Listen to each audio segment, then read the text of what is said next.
Il est un domaine où l'histoire se raconte autrement, où il est question de mémoire, d'ombre et de lumière.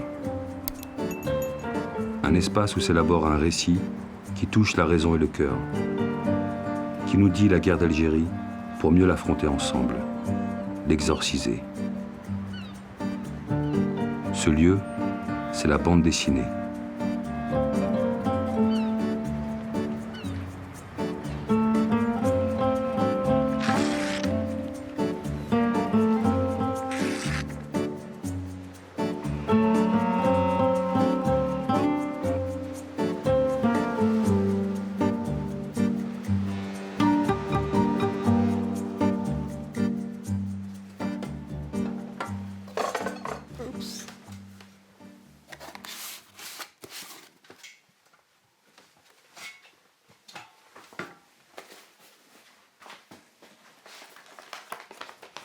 Alors là, c'est, je crois que les plus vieux papiers que j'ai de l'histoire familiale. Mais là, vous voyez, là on est en 1895, donc ville d'Alger, Sauveur Rouag, donc qui était le fameux fondateur de la cordonnerie et qui est devenu marchand de chaussures. Ça, c'est la lignée, si vous voulez, paternelle de ceux qui venaient d'Espagne. Mais j'ai une autre lignée qui est du côté maternel, qui, eux, venaient du sud de la France, et plus anciennement même d'Alsace. Donc je suis un peu le symbole de tout ce creuset, disons, qui constitue les origines des Pieds Noirs en Algérie, c'est-à-dire des origines multiples, la plupart du temps du bassin méditerranéen, maltais, italien, espagnol, mais aussi de différentes régions de France, là aussi poussées soit pour des raisons politiques, 1848, 1870, etc. Les indésirables, les chômeurs aussi. 1848, il y a eu un gros contingent de chômeurs qui est parti en Algérie. Et puis les Alsaciens-Lorrains à qui on a donné des terres en compensation de ce qui avait été annexé par l'Allemagne. On leur a dit, allez, en Algérie, on vous offrira de quoi recommencer votre vie. Et si toute cette histoire, j'ai eu envie de la raconter, c'est parce que je me suis beaucoup rapproché de mon grand-père maternel et tout ce qu'il me racontait, j'ai demandé l'autorisation de pouvoir l'enregistrer. Il me racontait énormément de choses de son enfance dans le sud algérien et ça a été en fait Les Fils du Sud, l'album Les Fils du Sud, qui était inspiré directement des récits d'enfance de ce grand-père. Et qui me parlait de son père, donc chef de gare, qu'on voit ici en bel uniforme. Mon père était de 1918. Donc il a commencé ses études de médecine en 1937, je pense. Et dès 54-55, sa position de médecin lui avait fait voir en fait ce qui est en train de se passer. Et notamment, c'est lui qui m'a parlé en premier des nez coupés, c'est-à-dire ces mesures de rétorsion contre les musulmans qui refusaient d'obtempérer au mot d'ordre du FLN sur l'interdiction de fumer, de boire l'anisette, etc. Et les contrevenants étaient châtiés au rasoir, donc nez coupé, oreilles coupées, lèvres coupées aussi parfois. Et mon père a vu ça. Et ça, évidemment, ça secoue quand on est médecin, quand on voit ça et qu'on nous dit « Non mais c'est rien, c'est une petite rébellion, on va mater ça comme d'habitude ». Il avait vu que c'était quelque chose qui allait probablement prendre beaucoup d'ampleur. Il y a eu un attentat au fameux magasin de chaussures en question, où l'employé a été tué, mon oncle a été grièvement blessé. Enfin bon, il y a des choses quand même assez lourdes et traumatisantes, disons. Et surtout, c'était le moment où le Maroc et la Tunisie étaient en train d'obtenir l'indépendance. Donc mon père a préféré... moi, je venais de naître, et il a préféré mettre sa famille à l'abri, et donc partir d'Algérie, où il n'a jamais remis les pieds, en fait. En me disant, moi, j'ai tourné la page, et l'Algérie, pour moi, c'est mes 20 ans, et donc c'est la coupure est définitive.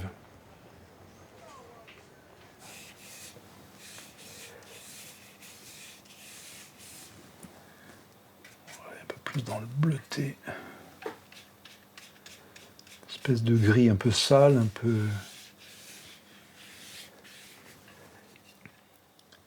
Puisque dans cette scène-là, on va avoir évidemment des habitants du bidonville, viennent en majorité d'Algérie et sont, j'allais dire, dépaysés à tous les sens du terme, y compris du point de vue météorologique. On diffuse le gris un peu poisseux. Donc là, on est au mois de janvier, on est dans les bidonvilles de Nanterre. Je crois que les derniers bidonvilles ont été éliminés dans les années 70, mais j'avais aussi envie d'en faire mention parce que c'est une des composante aussi de cette population algérienne qui est venue travailler en France, même dès avant la guerre d'Algérie, mais massivement pendant et après la guerre d'Algérie. Et on voit très bien d'ailleurs de quelle manière ce bidonville, peu à peu, va être supprimé au profit de constructions de tours, de cités. Les bidonvilles de Nanterre ont été remplacés par des cités HLM.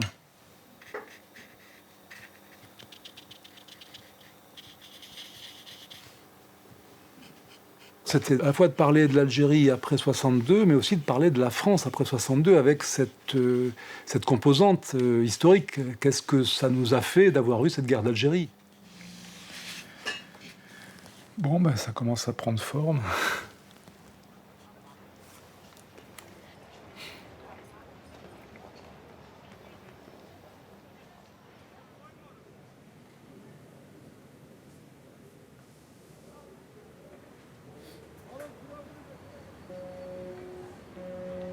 C'est un peu le problème dans les familles maghrébines et algériennes. On parle de rien. Rien.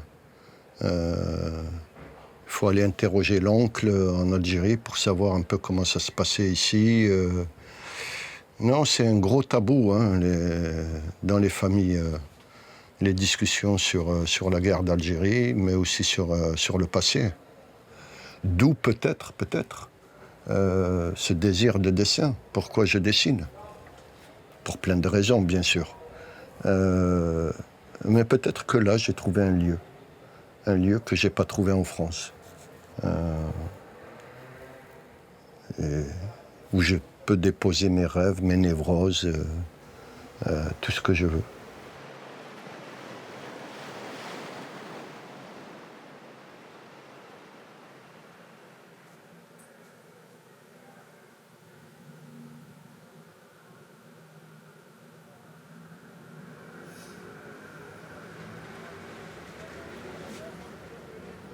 Quand je suis arrivé à Marseille, par exemple au centre-ville, je ne comprenais rien, absolument rien avec la population algérienne d'ici, là, du centre-ville. La langue, ils parlaient arabe, le rapport au pays, très fort. Tandis que dans les quartiers nord, il n'y avait pas du tout ça. Il y avait une rupture avec le pays d'origine, il y avait une rupture avec la langue aussi. Par exemple, les copains de mon âge qui étaient nés en Algérie, qui ont grandi ici, qui sont venus à l'âge de 5-6 ans. Cette partie de notre vie, on l'évoquait jamais entre nous, parce que nous étions petits, parce que nous étions enfants. Et on avait tous des surnoms, comme si nous étions baptisés une nouvelle fois dans un autre lieu, celui des quartiers, de la cité. Et c'était aussi sans doute pour dire que l'histoire, elle commençait ici et maintenant. Et sans doute avec une autre identité. Puisque quand on quitte une rive et qu'on va vers l'autre rive, on devient forcément quelqu'un d'autre.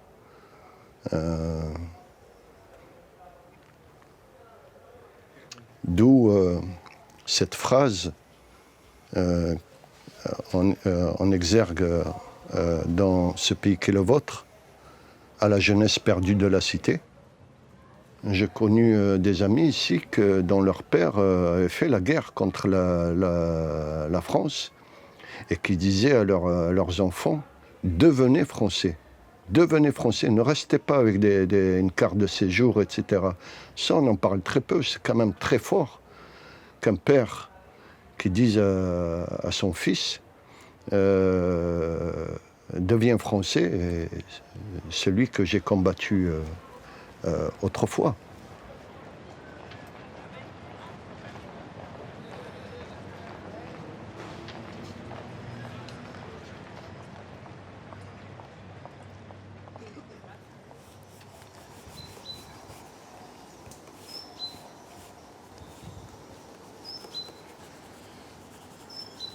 Tu préfères que je souris Mais non, ou que, moi que je me prenne débrouille. un regard terrible? Je me débrouille. Tu te débrouilles. Ouais. Tu m'arranges à ta façon, quoi. Ah bah oui, mais Ah. là, Et moi, j'étais comme toi. Hein, je ne connaissais pas la guerre d'Algérie. Oui, là, c'est ça. Je ne savais pas grand-chose. Je savais qu'il y avait une guerre quand même. C'était un maintien de l'ordre à l'époque. Mais j'étais comme toi, j'ai été une page blanche. Ça n'empêche pas que tu traduis, en effet, ta pensée, ta sensibilité d'un homme de 20 ans avec ses doutes. Hein, c'est ça qui est intéressant. Tu n'es pas là en héros. Ah non, je n'étais pas le héros, j'étais un soldat. Bah, c'est le jeu de la lumière, de l'ombre de la lumière qui renvoie en effet à ce que tu as vu, à cette lumière algérienne. Et puis, ça peut renvoyer, en tout cas, moi je le pense comme ça, à la mémoire. C'est-à-dire qu'on se projette un petit peu exactement comme des photos en noir et blanc ou en sépia. Hein, il y a des jeux de gris chaud, de gris froid. Et c'est vrai aussi qu'avec le noir et blanc, tu n'es pas dans une tendance hollywoodienne où tu ne vois pas les vrais dessins et tu es capté par la lumière des montagnes et des couleurs. Là, les couleurs ne te troublent pas. Oui. Bah, c'est clair-obscur, quoi, un petit peu. C'est ça aussi. Je pense qu'il ne faut pas tout dire, en fait. Il faut toujours laisser quelque chose d'ouvert. Et c'est pareil dans ton récit, tu ouvres beaucoup de portes. Ouais. Et je pense qu'en bande dessinée, c'est la même chose.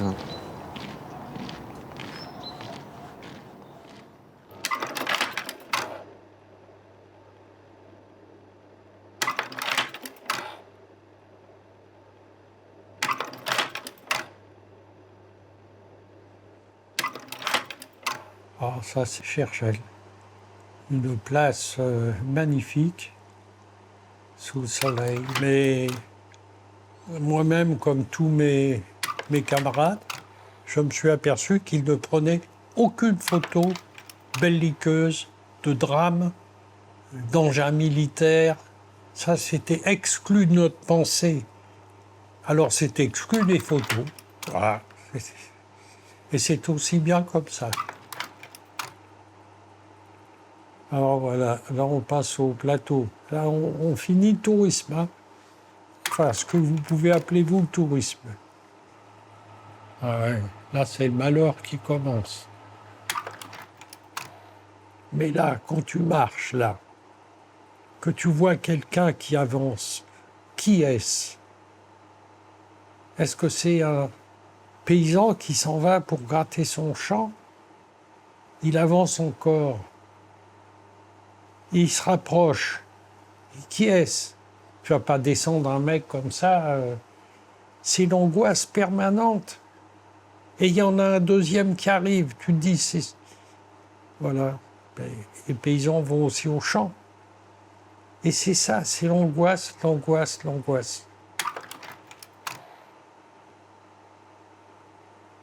Tu vis presque au jour le jour. Car l'événement peut arriver sans que tu t'y attendes.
Quand j'ai pas d'idées, disons que c'est comme ça, on n'a pas tous les jours des idées, et tant mieux. Donc je prends une feuille et je barbouille avec de la peinture à l'huile. Et dans un premier temps, disons que le sujet, c'est d'abord la matière et le noir et blanc et les gris. Le blanc, c'est celui de la feuille. Le noir, c'est celui que j'achète. Et ce que j'invente, c'est ce qui est entre le blanc et le noir. Entre l'ombre et la lumière, entre la naissance et la mort, c'est-à-dire la vie.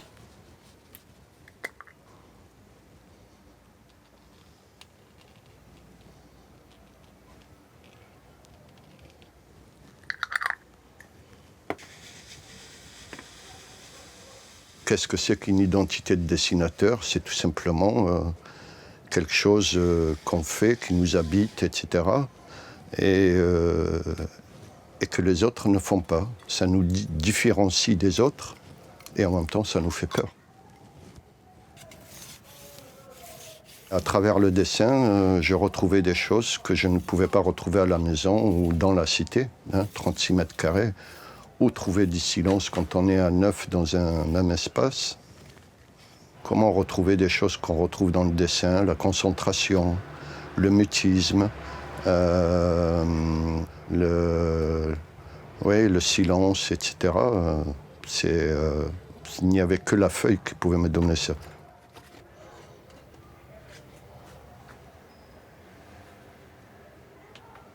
Il y a l'atelier de Camille Claudel, où il y a cette phrase « Il y a toujours quelque chose d'absent qui me tourmente ».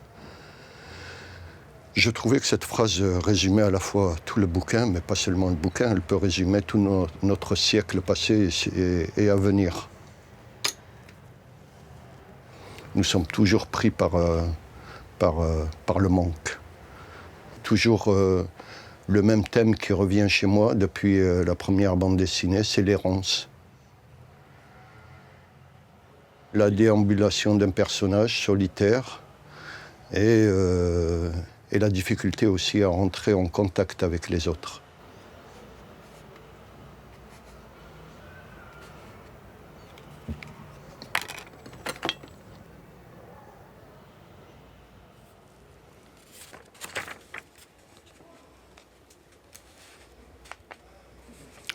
Alors voilà. Je remonte le cours du fleuve sur l'autre rive. Des traînées humides de ténèbres de brume s'infiltrent à sa surface, recouvrent les quais, montent doucement jusqu'au pied des immeubles.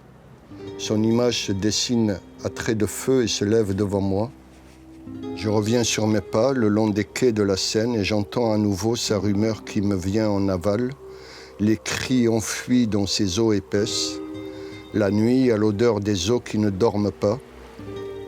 Ce soir, pas même une étoile qui brille, un éclair de lune ou une lumière oubliée. Le fleuve ne réfléchit que noirceur et ressemble à du goudron. Je m'arrête sur le quai du pont Saint-Michel.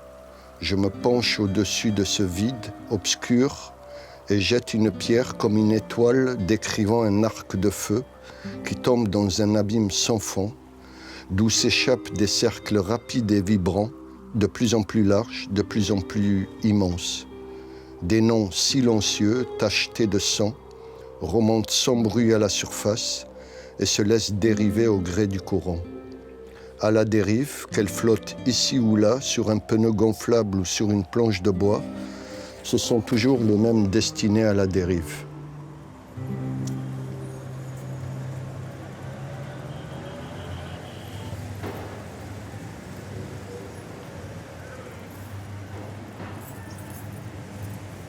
Voilà un peu le passage sur le 17 octobre. C'est quand même un événement sous la Ve République où jamais la police, d'une manière si organisée, si nombreuse, a massacré autant de gens. En plein cœur de Paris. Y revenir aussi parce que je vois aussi comme ça, à droite et à gauche, souvent, il y a une confusion entre le 17 octobre 61 et le massacre de Charonne. Il y a un événement qui a occulté l'autre. Je pense parce que le métro de Charonne, la classe ouvrière est descendue dans la rue, le Parti communiste. Il y a eu des grosses manifs, etc. Et ce qui a permis d'imprimer l'événement. Et donc à l'époque, c'était Maurice Papon qui dirigeait les opérations. Et au lieu d'avoir des noms, nous avons des visages ici.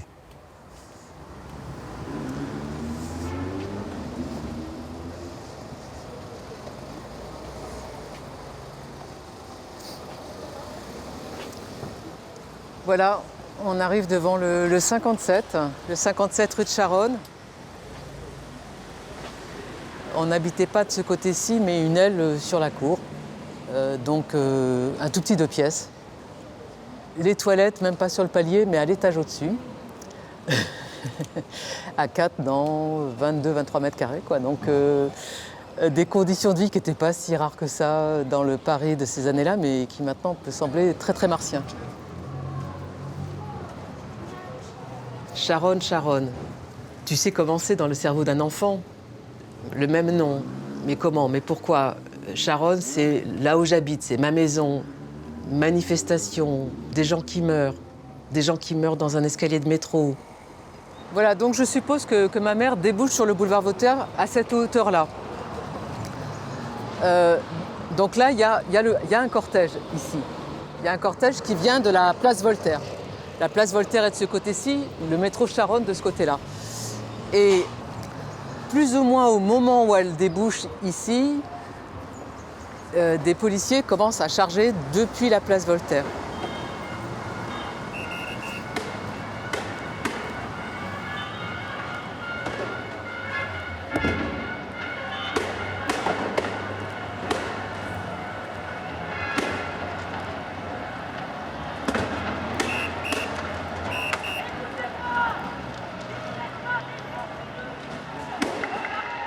Il y avait des gens empilés depuis le sol de la station, là, jusqu'au niveau du trottoir.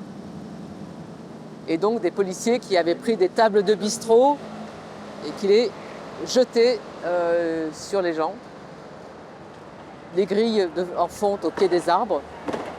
Il n'y en a plus ici, mais bon, à l'époque, tous les arbres avaient des grilles en fonte. Jetés à la verticale, et non pas à plat, sur les 3 entrées.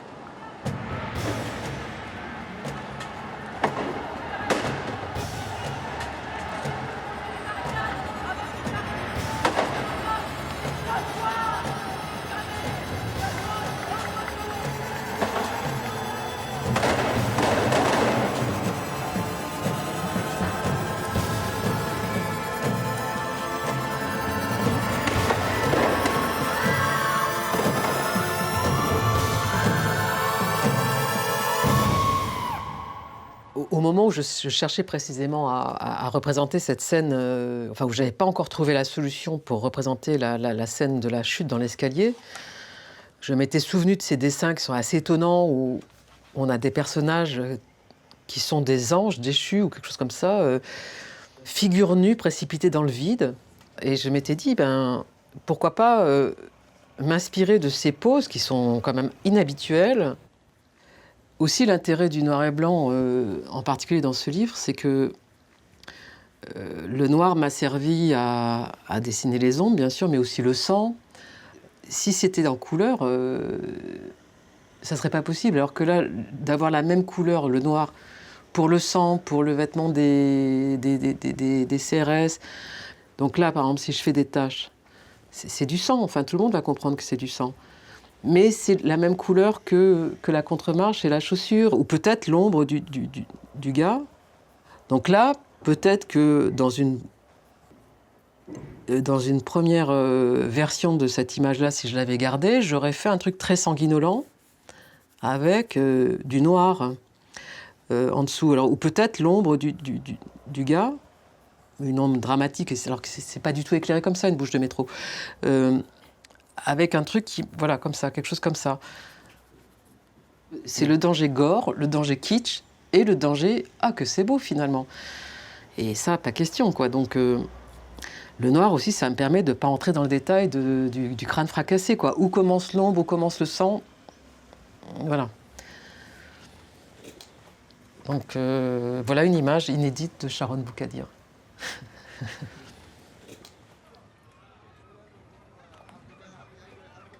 Évidemment, moi, fils de pied noir, logiquement, j'aurais dû raconter comment dire, le défense et illustration de la colonisation, l'œuvre positive, je ne sais quoi, de la colonisation. Si je me fiais, si vous voulez, aux témoignages qui étaient ceux de mon entourage proche, c'est-à-dire des gens qui regrettaient, a priori, d'une certaine façon, ce qu'ils avaient perdu en étant obligés de quitter l'Algérie.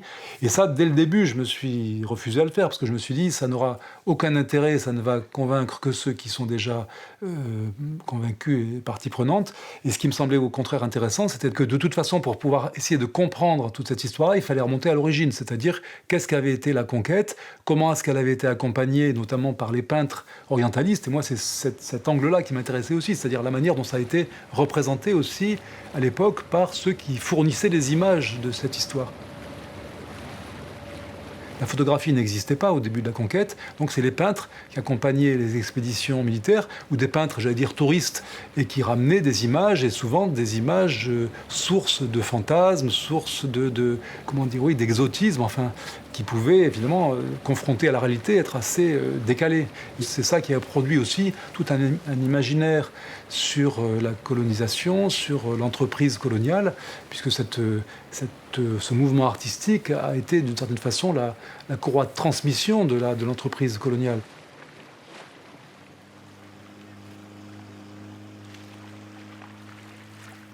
Alors, il y a un tableau qui m'avait beaucoup frappé depuis longtemps parce que c'était une vue du fort, vue du rivage, vue de la plage.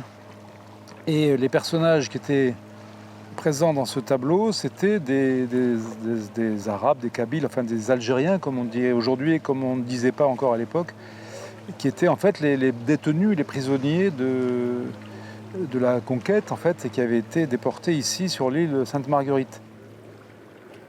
Et les personnages étaient effectivement en burnous, en babouche, avec les turbans, etc. Donc vraiment, à la fois l'imagerie orientaliste que j'avais pu voir dans tous les tableaux qui m'avaient inspiré dans mes premiers carnets d'Orient, et puis ce lieu qui était de ce côté-ci de la mer, c'est-à-dire du côté français, puisque là on est en face de la ville de Cannes, et c'était un lieu finalement de détention, c'était un dépôt, comme on disait à l'époque, c'est-à-dire une prison militaire. L'histoire des captifs algériens sur l'île de Sainte-Marguerite témoigne de cette avancée des conquêtes, qui à chaque fois qu'il y avait des soulèvements, il y avait une répression militaire, et les meneurs, disons, étaient capturés pour être emprisonnés loin de leur terre, quoi. Pour moi, ça a toujours été un petit peu l'espèce de lien, de liaison, disons, par le paysage et par la géographie, si on veut, et la similitude qu'il y a entre ces deux rives de la Méditerranée. On pourrait être sur ce tableau, vous voyez, sur une plage de Kabylie avec les sommets enneigés au fond. Il y avait souvent de la part des peintres un travail effectif sur place, c'est-à-dire des carnets, des esquisses, des aquarelles justement. Et ils étaient tous à la recherche de cette lumière particulière du sud avec... finalement, c'est pas tant une question de couleur, c'est plutôt une question de lumière. Et évidemment, l'aquarelle est assez appropriée à cet exercice. Il y avait à donner à voir au grand public, qui n'avait jamais mis les pieds dans ces contrées-là, et de lui donner une vision effectivement assez fantasmée, c'est-à-dire des femmes dénudées, des cavalcades de fantasia, des grands espaces, le désert, l'appel du désert, etc. Puis aussi, c'était l'idée qu'on avait vaincu des populations, disons, rebelles pour implanter dans ces pays notre civilisation, notre culture, nos lumières, entre guillemets, tout ça. C'est-à-dire qu'effectivement, on voit beaucoup dans ces cartes postales les petits métiers, la rue. On ne voit pas d'image de guerriers qui soient hostiles, si vous voulez, à la présence française.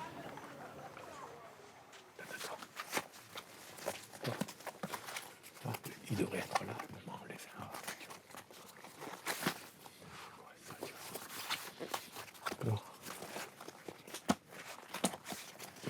Il y a un bordel là-dedans. Alors, je crois que la première gueule d'arabe que j'ai dessinée, c'est Abdullah, qui était très très stylisé à l'époque. Alors, c'était une véritable interrogation, parce que comment dessiner un arabe dans la diversité? Parce qu'à l'époque, je veux dire, souvent, quand on dessinait un arabe, on disait, bon, le noir, l'auteur avait tendance à vider la bouteille d'encre de Chine, hein, et l'arabe, c'était mais le gris.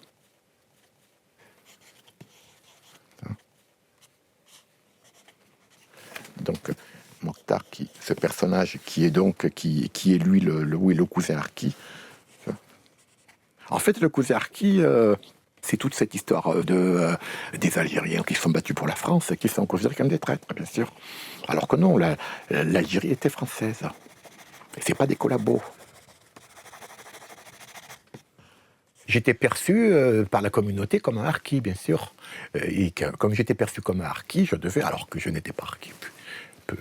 Tu vois, la question n'est pas là, donc j'étais perçu comme un harki. Mais je le vivais quand même avec une douleur à l'époque. C'était plus par le phénomène de rejet, me sentir rejeté, qui me faisait mal.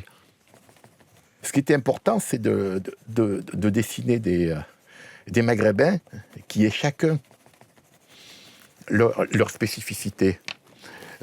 Que ce soit lisible, c'est Hergé qui disait qu'une bande dessinée doit être lisible. Je suis tout à fait d'accord avec lui. Hein. Et donc, comment rendre une bande dessinée lisible? C'est important que le lecteur différencie les personnages immédiatement. Quand j'étais petit, être arabe, c'était un gros mot, quoi. C'était un gros mot. Et tu grandis en étant un gros mot, donc toute ta vie, après, ça va être la grande lessive, quelque part, tu vois. Mais il en reste toujours quelque chose. Moi, j'ai appris, après, à jouer. J'ai fait des gags sur Abdullah au début. Il jouait avec les péjoratifs, Bico, Bougnou, le raton, il faisait ça pour exorciser tout ça. Hein. Et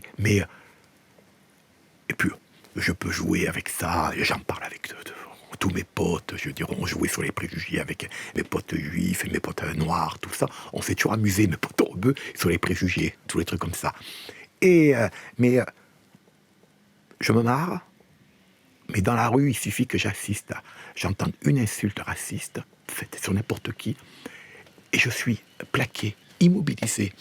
Et d'un coup, sans mot, muet, je redeviens le gamin qui a subi le racisme. Je ne peux plus rien dire. Je suis complètement... Et je pense que ça, c'est quelque chose qui est important.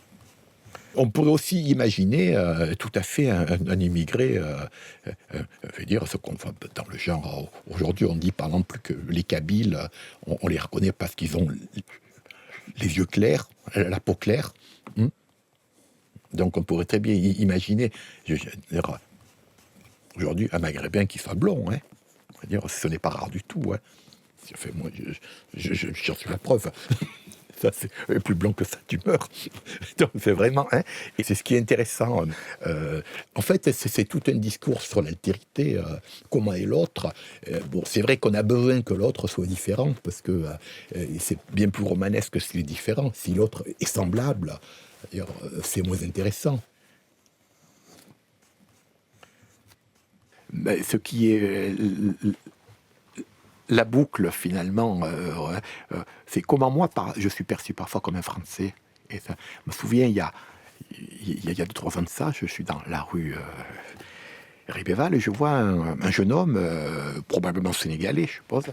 Il me dit, tel numéro à la rue Ribéval, je dis cela, il me dit, il parlait pas très bien français, il me dit, il y a un cours de français. J'arrive, je lui dis, ah oui, tiens, je ne savais pas qu'il y avait une école de français, là. Je vois le numéro, je regarde, je dis, c'est là. Je dis, ah oui, effectivement, il y a une plaque, il y a des cours de français. Mais je dis, vous êtes arrivé. Et il me dit, ah non, mais j'ai compris, en fait, qu'il venait en éclaireur. Ça commençait que le lendemain. Il venait en éclaireur pour pas arriver en retard le lendemain. Ça m'a tellement ému. Il s'est éloigné. Et d'un coup, je l'appelais, je lui dis, soyez le bienvenu en France. Le mec, il était à la limite, mais déclaté, en sanglots. Il n'y avait personne qui lui avait souhaité la bienvenue. Et à ce moment précis, pour lui, j'étais vraiment un Français. Tu vois, j'étais un Français qui l'accueillait, qui lui disait soyez le bienvenu en France. Et à ce moment, je veux dire, j'étais vraiment... Et là, à ce moment précis, je suis vraiment fier d'être Français. Tu vois, être Français, c'est ça pour moi.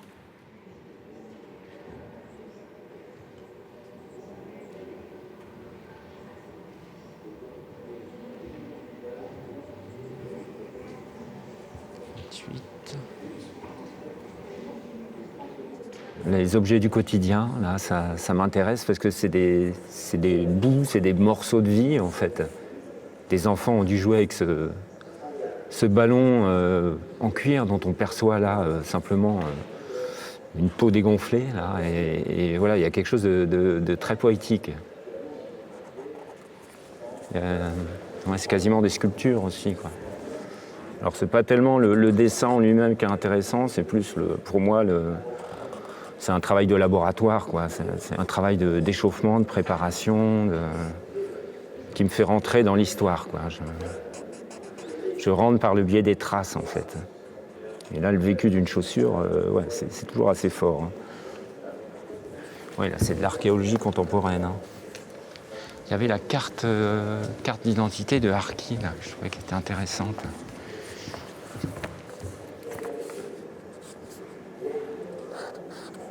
Donc là, tout m'intéresse. C'est-à-dire que là, on a un document scientifique, en fait, enfin identitaire.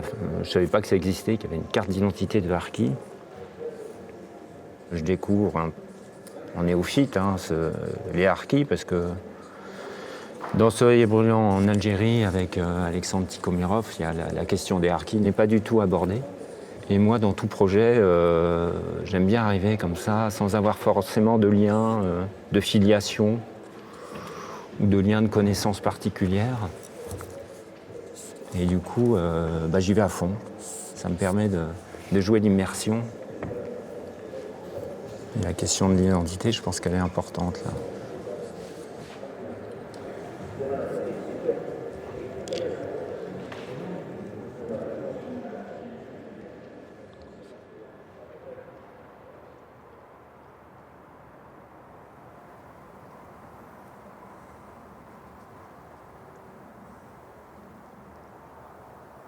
C'est sympa.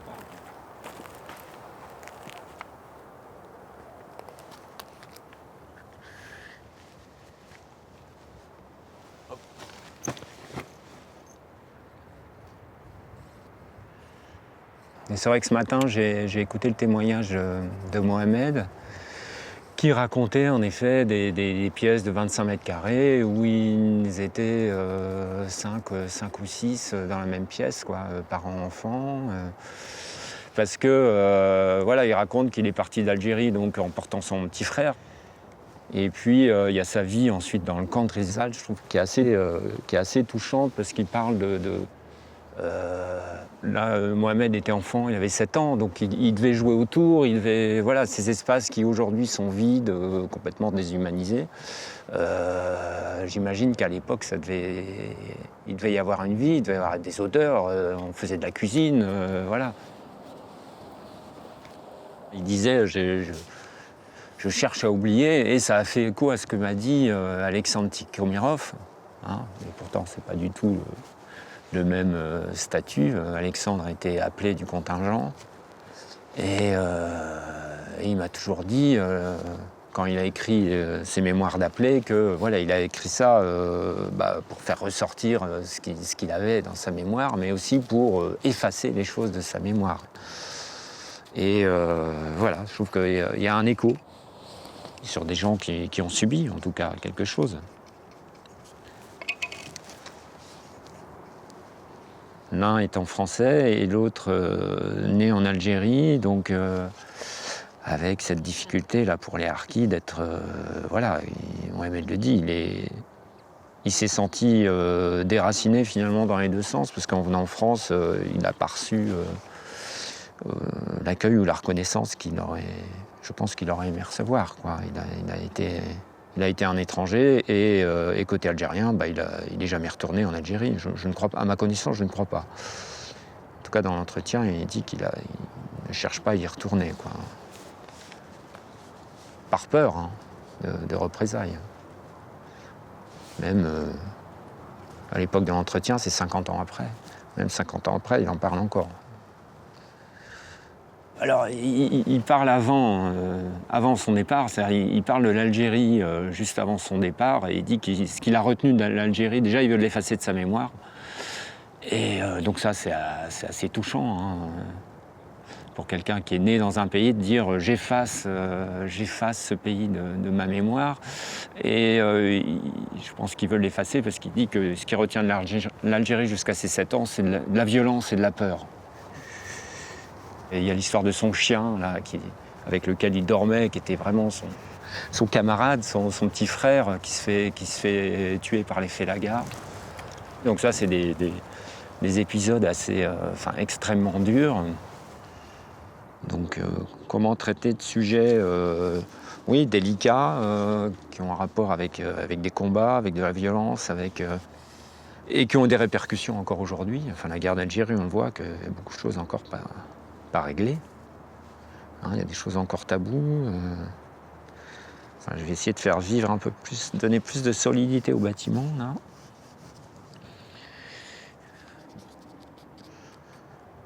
Alors là, ce sont les lieux 60 ans après, donc on a la végétation qui est là, il ne faut pas renier l'aspect contemporain, c'est-à-dire que je ne cherche pas à remonter le temps non plus, à faire une image d'Épinal, entre guillemets, du camp. C'est le camp vu aujourd'hui, en 2021, voilà. Qu'est-ce qu'il est aujourd'hui? Parce que maintenant, c'est un espace de mémoire.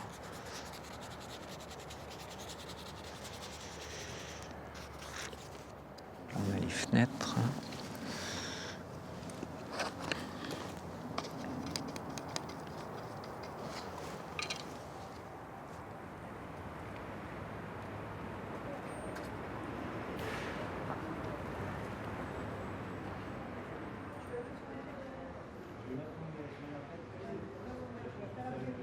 Il y a quelques années, ma fille aînée m'a posé cette question. Elle m'a dit, mais elle a connu mon père qui est décédé.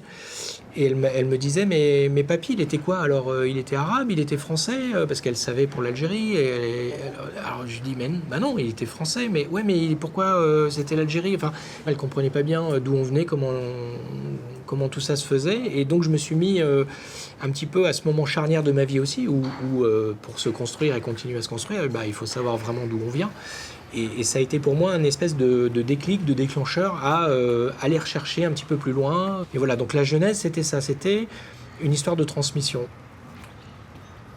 Les dimanches, quand on allait manger avec mes parents chez mon grand-père et ma grand-mère, le dimanche, c'était le couscous. Et alors là, c'était à chaque fois le discours de l'Algérie, des regrets d'un pays qu'on a laissé, d'un territoire qui était à nous, qui nous a été retiré, etc., revenait sur le tapis. Alors, moi, je comprenais rien, tu vois, c'était quelque chose, j'entendais mon père qui disait « Oui, mais tu comprends, non, c'était pas notre pays, mon machin. » Mon grand-père, il disait « Mais c'est nous, on a tout construit là-bas. » Il y avait ces échanges assez passionnels tous les dimanches autour du couscous, donc c'est quand même un peu... tu sais, quand tu grandis, tu te dis « Mais c'est quand même des choses un peu particulières. » Et effectivement, j'avais besoin de comprendre tout ça, parce que j'ai des souvenirs, mais pas d'explications, et puis, comme je le dis dans la bande dessinée, tout le monde est décédé, en fait. Il n'y a plus personne. Enfin, il reste ma tante, mais qui est assez avare, finalement, de choses, parce qu'il y a toujours, même 50 ans après, beaucoup de rancœur, de non-dits, de choses qui sont restées en travers de la gorge, et qui... Voilà. Donc, j'avais besoin de comprendre tout ça. Quand je me suis rendu sur place pour voir les traces tangibles, en fait, et physiques de la famille, bon, il y avait plusieurs choses. Il y avait effectivement, j'avais un petit peu enquêté, j'avais des photos aussi de la maison qu'ils habitaient, du cinéma, puisque mon grand-père a construit, il avait un rêve de gamin avec son frère, c'était d'avoir un cinéma. Et ils ont construit un des plus grands cinémas de l'Est algérien, l'ABC, qui existe toujours, que j'ai visité. Donc j'avais plein d'archives. Alors, il y a un truc qui est absolument incroyable. À un moment donné, je me retrouve dans un quartier à Constantine, avec la photo d'un immeuble. Et puis à ce moment-là, il y a un type qui arrive, un Algérien, et qui me dit vous avez habité là, vous? Alors je dis ben non, je suis un peu jeune pour avoir habité dans cet immeuble. Et je dis mais c'est mon grand-père qui a construit cet immeuble. Il me regarde comme ça, il fait vous êtes un Alessandra, vous?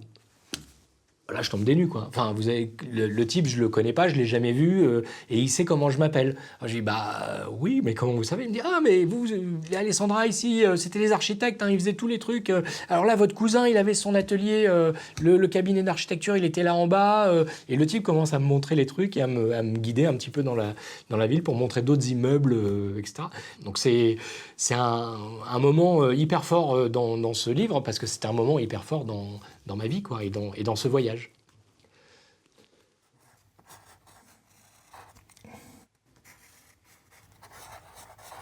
Alors déjà, on va positionner le personnage. Donc le personnage, c'est censé être moi, voilà, un petit peu la barbe de 3 jours aussi, ça fait baroudeur en Algérie. Donc les plis de la chemise.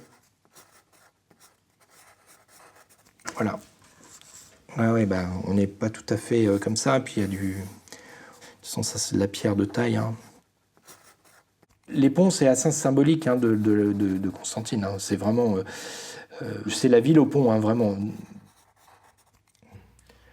Alors, on attaque comme ça.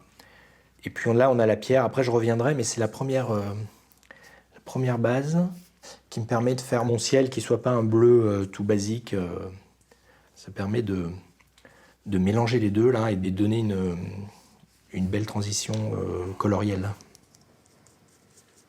On va faire un petit gris coloré, là, un petit gris bleu. Ça change vraiment, une fois qu'on applique les ombres, ça change vraiment tout sur le dessin. Et là, tout de suite, on voit bien le volume arriver, là. Hein. J'adore cette phase. En fait, c'est ma phase préférée, c'est poser les ombres ensuite. Dans l'aquarelle, parce que c'est là que le dessin prend véritablement vie.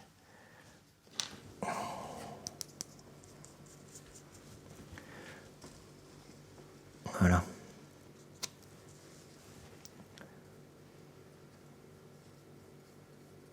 Toc, voilà, petit détail. Bon, il s'agit juste de faire quelques petits détails pour redonner du volume, mais grosso modo, le dessin est là. Hein. Je vais remettre un peu de bleu pour l'arrière-plan.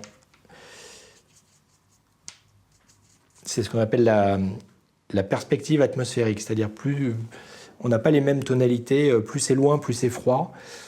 Donc l'œil, et puis c'est un petit truc de dessin, quoi, hein, donner une profondeur, un éloignement et cette fameuse perspective par la couleur.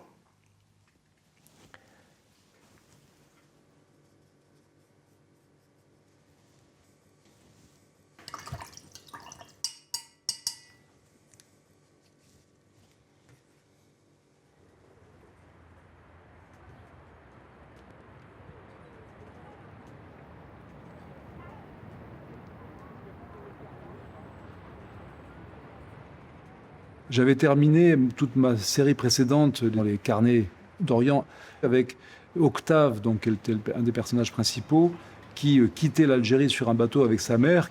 Et il lui fait une promesse, il dit « mais on reviendra, je te le promets ». Et puis, je me dis, qu'est-ce que je fais de cette promesse? Est-ce qu'il revient? Est-ce qu'il revient avec sa mère? Est-ce qu'il revient sans elle? Est-ce qu'il revient pas du tout?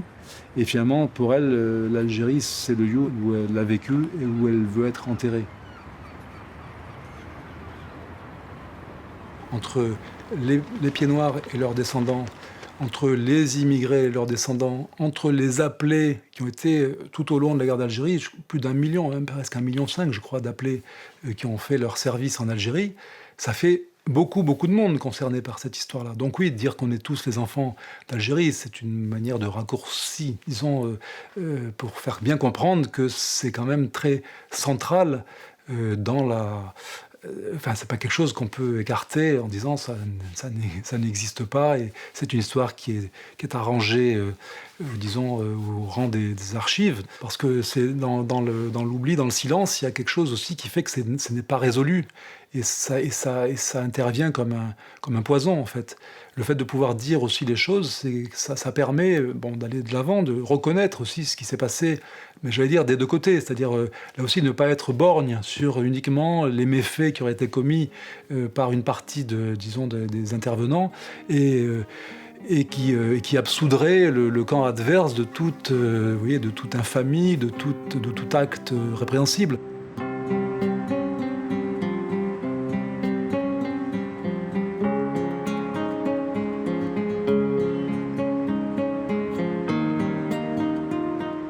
faire de vagues, ne pas faire de vagues.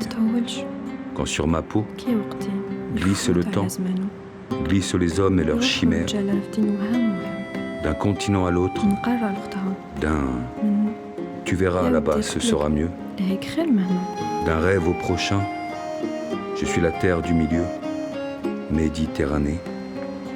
La terre que l'on ne peut accoster, que l'on ne peut quitter, juste un boulevard à franchir. Je ne suis pas la mer à boire et pourtant je coule de source. Je suis la terre des justes, milieu. Et j'en ai vu des bateaux ivres et leur cargaison de songes. Les rêves plus gros que le ventre et l'espoir à fond de cale. J'ai vu aussi des bateaux livres s'inventer des histoires vraies, des romances à l'eau de rose, et qui sur moi jetaient leur encre, comme un fleuve en fin de course, à bout de souffle, à bout de souffle. Méditerranée.